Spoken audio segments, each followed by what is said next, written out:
Hey guys, and welcome back to the JTO channel. And this is your match preview of Chelsea versus Crystal Palace tomorrow, taking place at Stamford Bridge. Kickoff time is about 1:30 p.m. UK time. So yeah, Sunday, Super Sunday football, you know what I'm saying? I'm pretty sure Newcastle Tottenham play at the same time, which is really annoying because I wanted to watch that game. Obviously, Liverpool Man United play tomorrow as well. We've obviously had the Premier League fixtures today. Arsenal drew with Brighton today.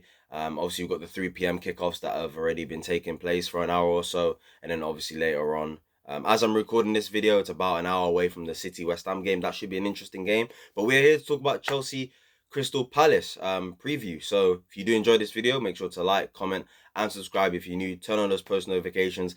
And yeah, let's just get straight into it. Look, Crystal Palace, interesting team. They've had a slow start to the season. I kind of forgot how their first game went. My bad. I think they lost, I'm pretty sure. But I know they lost to West Ham 2-0 at home last week. They were pretty unlucky. They didn't take some chances. They have a good manager in Oliver Glasner. I think they've done some pretty good business in the transfer window. They brought in Trevor Chalobah on loan, which I'll talk more of in the obviously on Monday when we do the transfer window review for Chelsea. But they've got in Trevor Chalobah on loan. They brought in Lacrosse. Really talented French centre back, 24 years old from Wolfsburg. He's really, really good. They've managed to keep Mark Gurhey. Glasner's managed to bring in one of his players that he used to coach in Kamada as well. So yeah, I feel like Crystal Palace on paper, they're looking like a good team. They obviously lost Olise to Bayern Munich, unfortunately, and I think they've started off a bit slow with the season. I'm pretty sure they brought in Eddie Nketiah as well. So look, they've had an overall decent transfer window. They have a good system going. They have a good setup. I think it's just taken them a bit of time to really get into it. Because when I look at that team, like I said, they have the potential to form a back three. Obviously, this back three won't play against us, but he obviously plays with a back three. But in the future, it's a very young and exciting back three of Gurhey, who they've managed to keep. And was very good for England at the Euros. Lacrosse, French centre back, talented, and Trevor Chalobah. So really good back three with Tyreek Mitchell as your wing back as well. You've got Adam Morton in midfield. Everyone's been raving on about him for a while. Kind of disappointed that he didn't get barely any minutes for England at the Euros, but he's a talented, shrewd midfielder. We all know about Eberiche Eze and players like that. So, Palace have a low-key, a good team going, and I think people had a lot of expectation for them to sort of be dark horses to maybe make the top 10 or maybe be dark horses to make a charge for Europe potentially. But with the fact that West Ham have had a good transfer window, alongside the fact that they've started slow as well, Crystal Palace, I think people are now sort of not disappointed, but I think the expectation of Crystal Palace has gone down just a little bit. I still believe they'll have a good season. They've got a good manager. They've got good players. They have a good system going. They've just started off a bit slow. And let's just hope Chelsea take advantage of the fact that they've not started off the best and we just get this win tomorrow. Our record against Crystal Palace is actually really good. We've won like 13 games in a row, I think, against them in the Premier League, I'm pretty sure. In terms of all the teams we face in the Premier League, Crystal Palace is definitely our favourite opponent. When we go by history, they're our favourite opponent. I can't remember the last time we lost to Crystal Palace, guys. Genuinely. I'm pretty sure in the last 13 Premier League games, we've won every single one. We literally cook these, man, home and away. No matter how good we are, no matter how bad we are, we just cook them. We just win, always against them. So I expect the same tomorrow. Like I said, it won't be an easy game. But we've got to end the international break on a win. After this is a whole international break. And I really hope the Crystal Palace game is the start of a winning streak for us. It's important that we start to go on a winning streak because obviously when you look at how the season started, we lost to Manchester City and then we beat Servette in the Conference League, but it wasn't a good performance. We then beat Wolves. We then lost to Servette recently. And then obviously we've got this Crystal Palace game. Obviously after this Crystal Palace game, hopefully we win and we start going on a winning streak after we come back from the international break because we've got Bournemouth to come afterwards. I'm pretty sure we face West Ham soon as well after. I'm pretty sure we face Nottingham Forest as well and teams like that. So yeah, and that's before we face Liverpool, United, because I'm pretty sure we have like 3-4 games that we should be winning. I've already mentioned some of those teams in West Ham and Bournemouth and Nottingham Forest. I'm pretty sure there's one more team in there before we face Liverpool, because there's going to be a tough run that's coming soon. We've got Barrow as well in the Carabao Cup third round, so that's another win that we should be getting. And obviously, there's the Conference League games. The Conference League draw was the other day. We've got the likes of Panathinaikos, I think is how you pronounce them. I'm not sure. We've got Noah at home. Yep, that's a football club name. Noah FC. Yeah. That's actually a football club, not a person. That we're gonna be facing.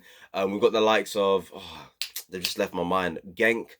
Is it Genk? I think we face Genk. I think they're a Belgian team. We've got Heidenheim away. They're a German team as well. So yeah, we've got those games as well. So I'm hoping this is the start of a winning streak for us. Obviously, we'll lose a bit of momentum because of the international break, but we would like to go into the international break feeling good, feeling positive, because I can't lie, I don't want to lose this game or draw this game and then Chelsea Twitter is just absolute madness for the next, 2 weeks. Do you get what I'm saying?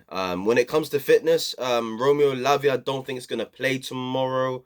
Although I did see him in training though, so I think he's back fit. I don't know if he's going to play though, but I think he might be back fit. Reece James is probably the only one, as far as I'm aware, that's out for this game, definitely. Romeo Lavia, I think, is out as well. I'm not sure though. Regardless, I think he might get protected anyway, just because the international break is coming up. So maybe they're thinking, have him on the bench, have him come on or something like that. I'm not quite sure. But other than that, we have a fully fit squad and we should be able to win this game.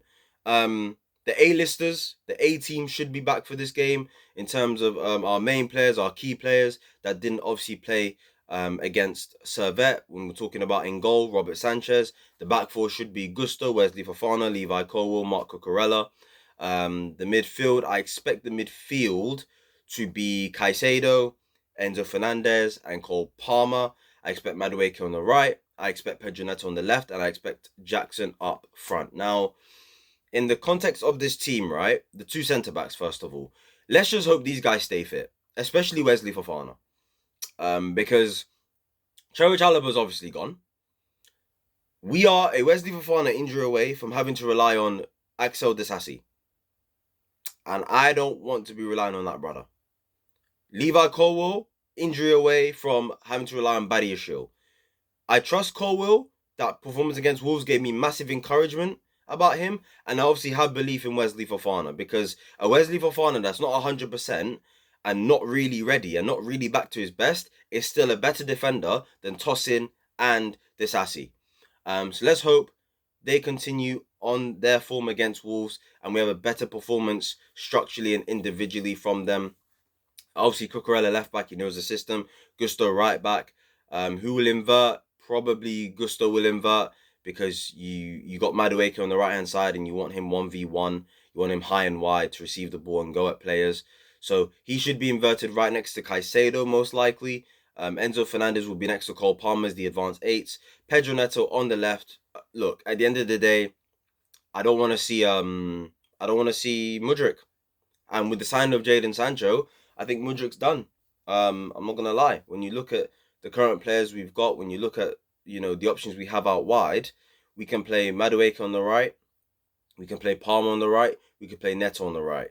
On the left, we could play Pedro Neto on the left, we can play João Felix on the left, we can play Sancho on the left. So as far as I'm concerned, Mudryk is the last one of the pecking order. Last one of the pecking order. And the fact that we signed Sancho when on paper it's not really necessary in terms of the numbers we have out wide, the fact that Joe Shields pushed for that move, the fact that Maresca wanted that move, tells you everything you need to know. They're not happy about Mudryk.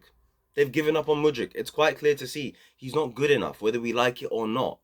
I've never seen a player get as many chances as Mudryk and they just simply don't take them and they still get defended. There's still fans out there defending Mudryk and making excuses for him. I don't get it. I don't get it. There's players that have done a lot more. I've said this before. There's players that have done a lot more that have had that have been far more criticized. So, yeah, I'd have Pedro Neto on the left, Madueke on the right. I want him to continue that form. I know he didn't have a good game against Servette, but who had a good game against Servette? Do you know what I mean? It's like they didn't take it seriously. I expect Madueke to take this game seriously, build on from that hat-trick and continue your good form. Cole Palmer's Cole Palmer. Pull the strings, be that guy. Find the runners, passes, goals, assists, all of that. I'm liking the connection and the chemistry between him and Madueke. And Jackson up front, big game for Jackson. Obviously, we didn't get Osimhen. A lot of people are not happy about that when you look online. Obviously, more has been revealed on him, in which I will talk about in another video, trust me. But yeah, A lot of people are not happy with the fact that we didn't get Osimhen. And look, at the end of the day, that puts a lot of pressure on Jackson, sorry.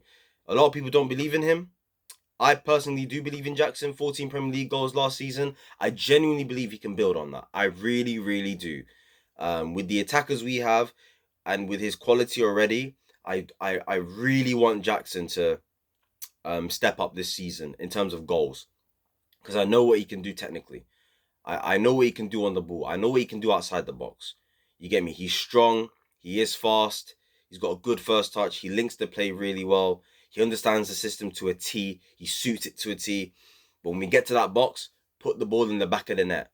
And it started with that game against Wolves where he put it in the back of the net. Hopefully he builds on that, gets confidence, and scores us the goals. We're going to have to rely on him to do that. A lot of people don't believe it. He can do it because he doesn't have that instinct, in which I can understand. But I believe in Jackson. I do. I like Jackson, and I want him to do well. And I hope he stays fit as well. I'm talking about Wesley Fofana. One injury to Wesley, and we have to play flipping Disasi and these, man, because our defensive structure and the way we've defended in general has just been awful. Mate, Jackson gets injured. We have to rely on Mark Gu. And as much as I've been impressed with Mark Gu, he's not ready. He's just not ready. Okay? He's just not. He's not ready. So I think the likely scenario will be a João Felix gets used as a false nine if, say, a Jackson gets injured. Do you know what I'm saying? So this is why I can't be too upset about the Osimhen deal. But I can be at the same time, because one injury to Jackson and it's a Felix false nine, it's a Nkunku false nine, and hoping they do the job. It's a Montague up front. But then at the same time, with the wingers we've got, with the attackers we've got, the attacking midfielders, I hope the goals get spread across the team and it gets shared. So yeah, let's just see what happens, man. Obviously, that's the team I would play. Sanchez in goal, a back four, but really it's a back three of Cucurella, Levi Cohen, Wesley Fofana, Gusto at right back, but he inverts next to Caicedo, Enzo Fernandez in the team next to Cole Palmer as the two number 8s, Madueke on the right, Pedro Neto on the left, Jackson up front. Hopefully we get better games from Caicedo especially. Caicedo needs a better game. 100%. He needs a better game, bro. Okay? Because, hey, I know last week you were going up against Lemina and these, man. This week you're going up against Adam Wharton, okay? Now, Caicedo is obviously the better player, but Adam Wharton's not a joke. He is a really good player. He looks like a talent. And I'm telling you guys right now, watch him tomorrow, innit? He's a good player. And I'm sure within the next 12 to 24 months, he's going to make a big move to a big six club. Do you get what I'm saying? So, yeah, Caicedo has to step up tomorrow. Enzo Fernandez, hopefully we get a good game out of him, as he wasn't great against Servette. Gusto, he's had a slow start to the season. Hopefully it's a better game from him. And hopefully the defense is a little bit more comfortable. They have to deal with Mateta, who's going to be a threat. Boy, I saw Levi Cole against Haaland. It was better against Larson. So hopefully we see Levi Cole will deal with Mateta in the same way he dealt with Larson. Because Mateta's a better player. He's more of a nuisance. He's more awkward as well, which can be awkward to defend against for defenders. So, yeah, let's see what happens tomorrow. In terms of the score prediction, I'm gonna go with a 3-1 Chelsea win. 3-1 Chelsea win. I think there's a feel-good factor within the boys. I think the first team players, our A-list players, are getting used to the system quickly as well. And I think their quality will shine through if we really need it to. Do you get what I'm saying? And if there's a case where we're chasing the game, then we can still bring on like quality players. Nkunku, I've even mentioned him. We can bring him off the bench. We can bring Mudryk off the bench and see if he can do something for once. Do you get what I'm saying? We can bring João Felix off the bench as well. It's a good thing we have a good bench, because now with the wingers we've got and the attack we've got, we can unlock any type of defense. We can break down any low block if we need to. We have so many different profiles. Some are similar, some are not, but we have so many different profiles, so many different players that are just good at different things. Palmer, Madueke, João Felix, Nicholas Jackson, Christopher Nkunku, Pedro Neto, Jadon Sancho obviously won't be involved tomorrow. Hopefully he's unveiled in the game tomorrow. But yeah, man, I'm going with a 3-1 Chelsea win. Hopefully we get the job done. And yeah, let's end the international break on a win, and let's hope this is the first of a good winning streak for Chelsea Football Club in all competitions. So yeah, like, comment, subscribe. I'll see you guys tomorrow for the match review. Have a good one. Enjoy the rest of your day. Peace.